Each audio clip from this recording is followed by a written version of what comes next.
let's be real, this is all you really want to know.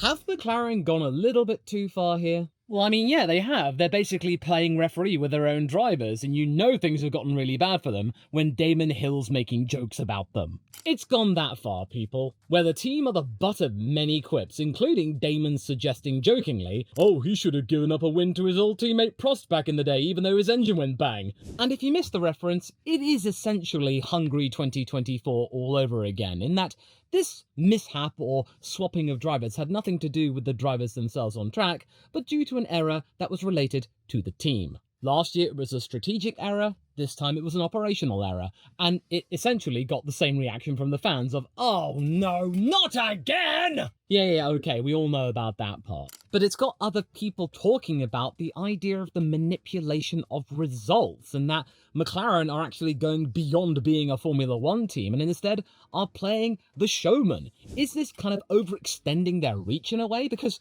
well, we've got the FIA to do that, and we already don't like them, collectively, as a Formula One fandom. So why is McLaren trying to do the same thing as the FIA? And had things gone smoothly, Oscar would have been behind Lando anyway. His stint on the softs weren't spectacular, and dirty air plus decent tyre life across the grid meant he, nor Lando, was unlikely to close in on Max. It was a bit of a gamble, a cheeky punt, but the consequences of that tyre change had drastic ones that go beyond the race itself. Why did Lando not push back? Why did Oscar comply so readily? Many people are discussing. Well, I said this before, and I'll say this again.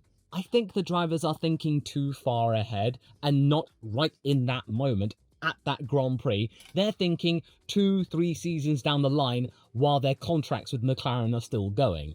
They should have really focused on the moment, and in that precise moment, it was the team that made a mistake, not one of those drivers. It's all about keeping harmony within the team paralysed with fear of being seen to manipulate or favour a driver or repeat the discord and anarchy of times gone by within the same team decades past. Sorry, Macca, you done goofed on the manipulating part, that's for sure. I mean, both drivers also had very little choice in the matter. We have heard time and time again from Andrea Stella, having had plenty of experience with Ferrari, and that no one driver or entity is bigger than Ferrari. Not one driver is bigger than the entity that is the legacy team of F1 that is McLaren.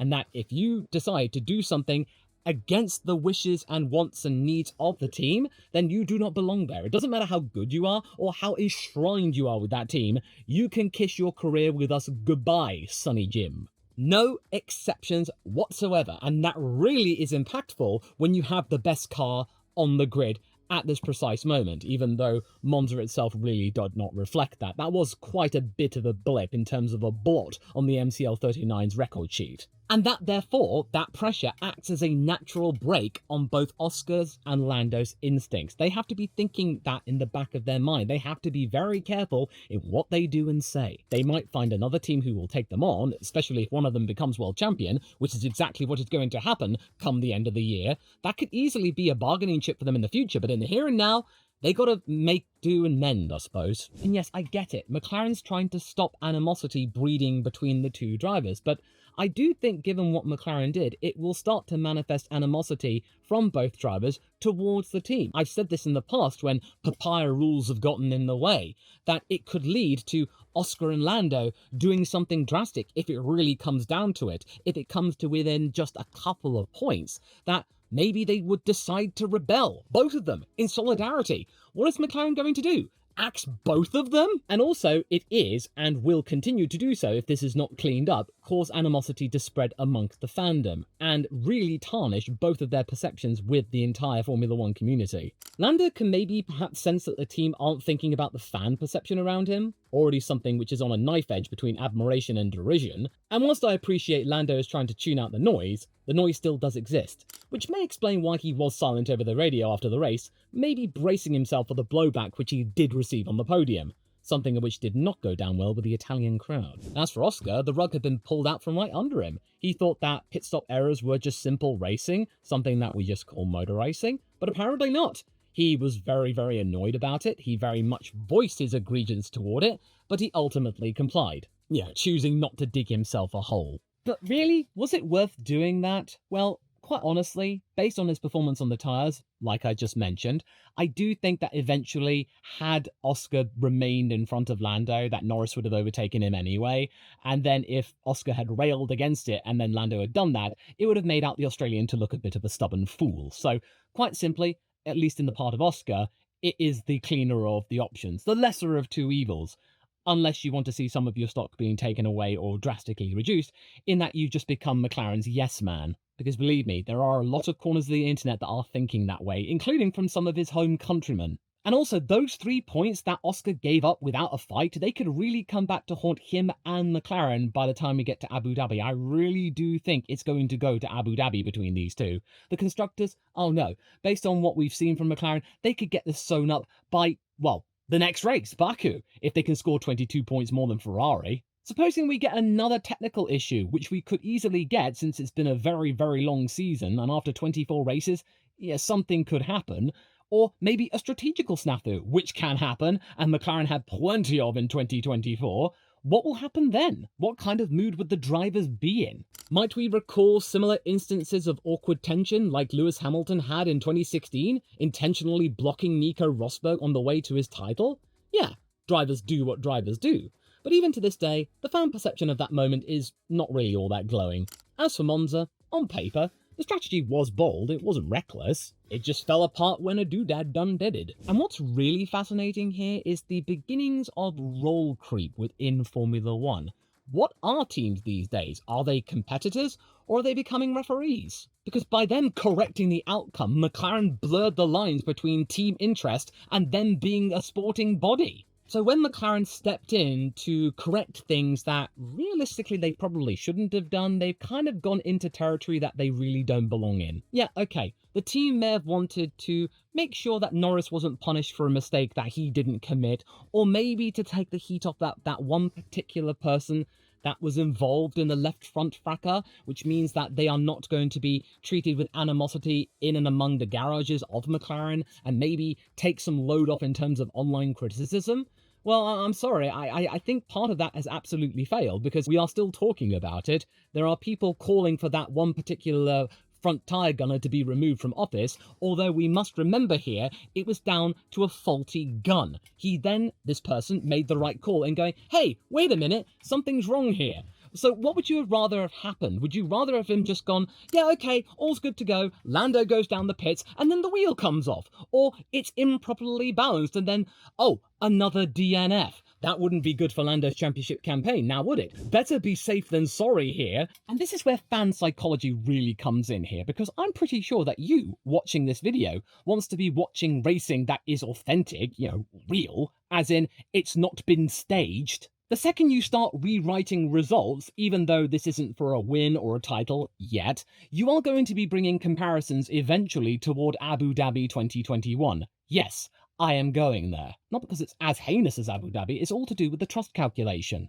Because what should have been just a comfortable double podium making do, damage limitation in the midst of Max Verstappen absolutely cakewalking Monza, especially after not doing so last year, we're all talking about what McLaren did in terms of team orders. We're not talking about anything else. It also raised bigger questions that the team itself has really yet to answer meaningfully. They're just going by the book. Because McLaren might have aimed for fairness, but the outcome still felt like Norris got a free pass while Oscar was told to stand down. A direct echo of Hungary, but the roles reversed. Yeah, Oscar complied instantly, which may look good for his PR in that he didn't take long to comply, whereas Lando really resisted back then. That's cold comfort for the Aussie, who lost 3 points not through a fight, but through an instruction. Yeah, McLaren says let them race, we hear that time and time again, but here, in this occasion, they didn't race, because afterwards, when they did swap the roles, they told Oscar, oh no, you're free to race, absolutely. Well, with those tyres, he didn't. He fell back by like 2 or 3 seconds. It was a done deal. There was no racing to be had.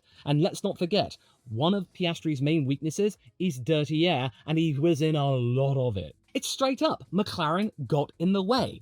And that is not going to look good for the sponsors, because we're talking about McLaren, well, the entire internet is at the moment, in a rather negative way, criticising what they did. And let's not forget that McLaren is one of the most sponsored teams on the grid, over 50 of them. Zak Brown being really proud of that achievement, having taken McLaren from being practically sponsorless to being festooned with all of those labels.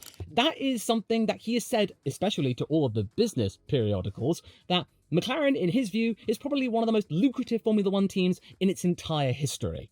I'm sorry. And this is something I really don't like to say, having joined McLaren's fandom in 2015, the best year to join, am I right? They've gone from plucky racers, which really took off in 2019, to being corporate manipulators. That's not a good look. It's not a clean look in terms of motor racing for motoring fans. No. It risks unsettling the brand perception that Zak has been trying to build the last few years. Yeah, fairness is a thing to get right too, Zak. And here's another question for you. Although some of you might think it's a little bit churlish or immature, had the roles been reversed and Piastri been susceptible to that left front issue, would they have been just as forthcoming in telling Lando to swap positions? Would Lando have actually complied? It's all guesswork. It's skeptical. We may think and hope to think that Lando would have learnt the lessons of Hungary 2024 and would have complied, but it's all up in the air in the moment. The fact that we're even asking that question shows there has been a degradation of trust. Far more degrading than the tyre deg we saw in Monza, because those medium tyres, my God, they could have lasted the entire race had they not had to change them. And here we are, Damon Hill taking points from McLaren in making a joke about them. How low has it gone, folks? And what of Toto Wolff? Has he said his piece? Well, I mean, he has marshalled the most recent and most talked about internal spat of all time, propagated by the explosion of social media, documenting this in real time, may I add. I mean, he would be one of the best people to talk to about such matters, and he has done indeed. And these are the words he has said for your consideration. Ahem. There's not a clear-cut answer for today. You could have a cascade of events or precedents that can be very difficult to manage. Most important is to have a clear strategy. Either let them race or try to balance it in the most possible fair way. You have to define whether path you choose, and it's a luxury problem. They can't lose those championships anymore. We had two different animals in the car, Lewis and Nico, two fierce combatants that took no prisoners. It was two lions in the car that went at each other's throats. At times, very difficult to manage for the team. I don't see that at McLaren. It's a bit corporate. Back in the day, with the kind of gap you have where Constructors' Championship is guaranteed, you just let them race, but within the spirit. Have your race fair and square, you don't touch. If you touch, then we take control. Ooh, Wolff is walking a very careful line here, people, because his words carry a lot of weight because, again, he can relate to what's going on at McLaren to some extent, and also, he's the most senior Formula One team principal at the moment, but that's not saying that he is throwing his own, phones of doubts in here for good measure. Yeah, you just have to look a little bit more carefully. He does validate McLaren's choice while warning about the trap it sets. For him, the mistake was operational and the inversion was a fair remedy, but his next move is the cautionary one. If you correct for one kind of team-caused misfortune, where do you stop? So supposing, for example, the car stalls in the pits and then you have to get it going again, or maybe some kind of part breaks, or there's a puncture, or maybe supposing another strategy call ages badly. What do you do in those situations? Do you ask the other driver to swap positions and then you go again? Restore, then race? No, seriously, where does it end? Because what McLaren is doing in the eyes of Wolff is that you are inheriting a problem in that you've really now got to describe what you define as something that can be rectified in the moment and stuff that you just go, oh well, just an incident. That's racing, I suppose. You just got to take what you give. Because Piastri found out for himself that is susceptible to change. Him, again, realising that, oh, I guess pit stop maladies are not something that just counts as racing. Okay, alright. And ultimately, what Toto is trying to say here is that whatever McLaren's doing, they've got to commit to the bit. Otherwise, it's going to invite yet more criticism and yet more reminders of what happened around Monza. I'm pretty sure that McLaren wants to forget Monza, especially for the fact they weren't even close to winning the darn thing. And then McLaren scoffing at them on the radio. And what Toto adds with a touch of gamemanship, because remember, Mercedes are a rival team, is that McLaren's problem is a luxury one because the championships are looking really secure. It's also something we can sense that Toto's learnt from since a decade ago, where he now suggests that maybe Mercedes overmanaged Lewis and Nico since, well, they were going to yet again do the double for the third year in a row, whatever happened. So Wolff's effectively advocating the simplest social contract of racing fair and square Just don't crash into each other, and the team will only step in should they just keep on colliding with each other or race dirtily. Sounds easy, right? And okay, here's the really juicy part, because there's a little bit of character analysis going on here. Dare I say it, a little bit of character assassination. Because recall what Toto said regarding Nico and Lewis being, they were two lions who were absolutely really going at each other's throats. He was absolutely damn daring. He was really stressful at the time, but you had really passionate drivers going for the title. And then you just liken it to, it's a bit corporate over at McLaren. You know, they play by the rules and it's not exactly exciting. That's effectively what he's saying. Oscar and Lando, they get along, but they're a bit boring, aren't they? Not like our two drivers back in the day. And you could easily go as far as Toto saying that maybe Oscar and Lando are incapable of generating organic hype, and that the team have to get involved in generate said hype. And that really does cut two ways, because you could easily argue that Toto is really saying that he is complimenting McLaren in keeping things really, really stable, and that is something McLaren should be given credit for, that we've gotten to this point in the season, and Lando and Oscar have not really hurled insults at one another, you know, because we have seen time and time again in the past where things do get really dirty, when drivers clam up about certain things. I mean, we all remember Brawn 2009 being a fairy tale, but at the time, between Rubens and Jensen, it got really, really, really heated. We really did. We've only got a third of the season left to go, and so far, Oscar and Lando haven't really torn into each other. It's been really, really civil between them. So, okay, fair enough. But it does beg the question about whether the drivers are willing to do that, or are they allowed to? Because let's not forget, they can easily be sent out packing if they do go above the team. Because yes, Wolff is really needling that team. That, yeah, okay, team harmony, if it's part of the corporate mandate, is great. It works very well until it doesn't. And it really brings me back to mind about what happened in Australia.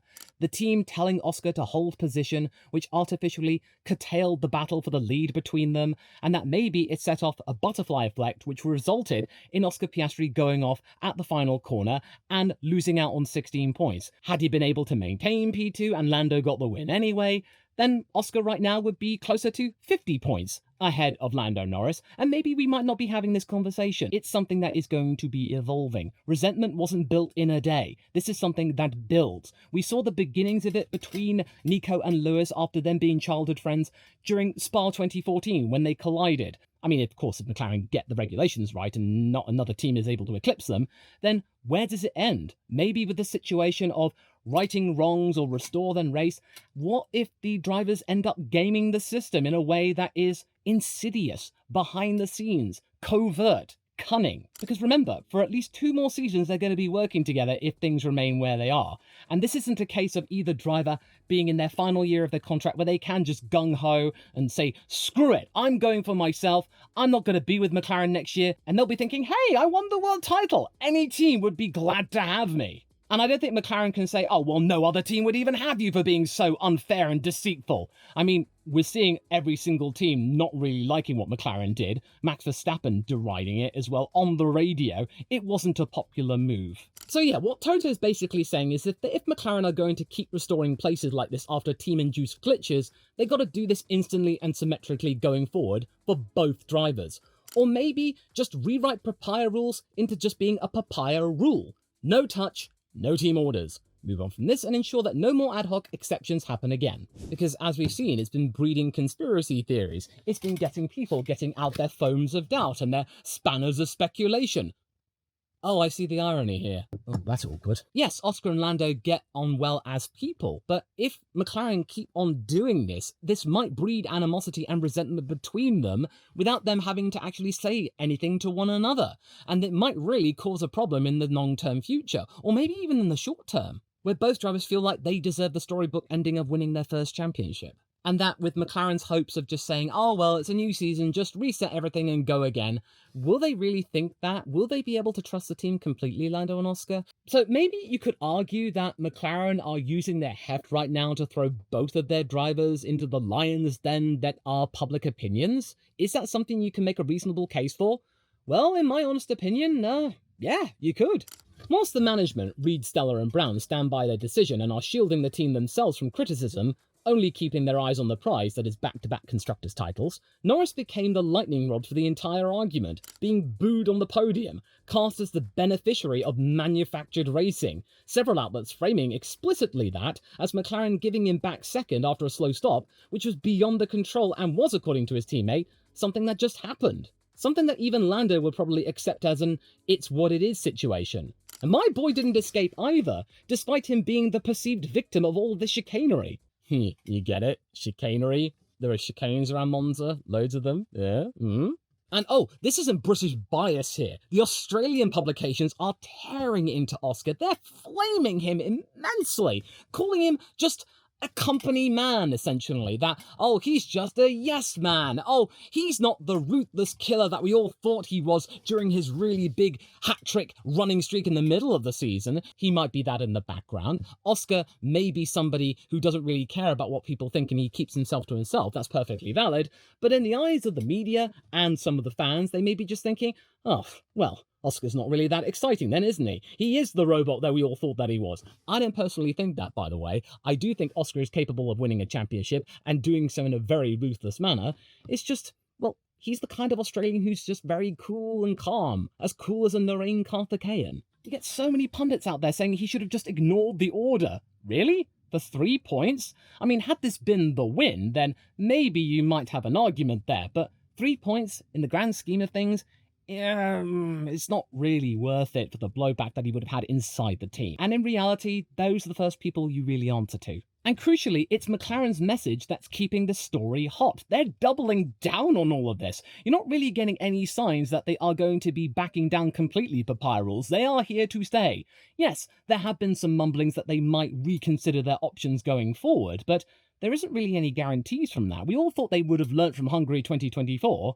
Monza 2025 happens, and we're all going, it's happened again! They've not learnt a single thing! Them insisting that the inversion was the fair thing to do, whilst also saying they may amend the approach after reviewing it. An admission of sorts that the principle is still being calibrated. It's a work in progress. Or maybe they took a look at the blowback and went, oh. That combination sustains the narrative that the team, not the drivers, authored the controversy, leaving both to wear the aftermath since they are by design the public face of the team. I mean, that's just a fact. You think McLaren and your first thought isn't Andrea Stella, maybe Zach Brown a little bit, but you think of Lando and Oscar since, well, they are drivers who drive McLaren race cars.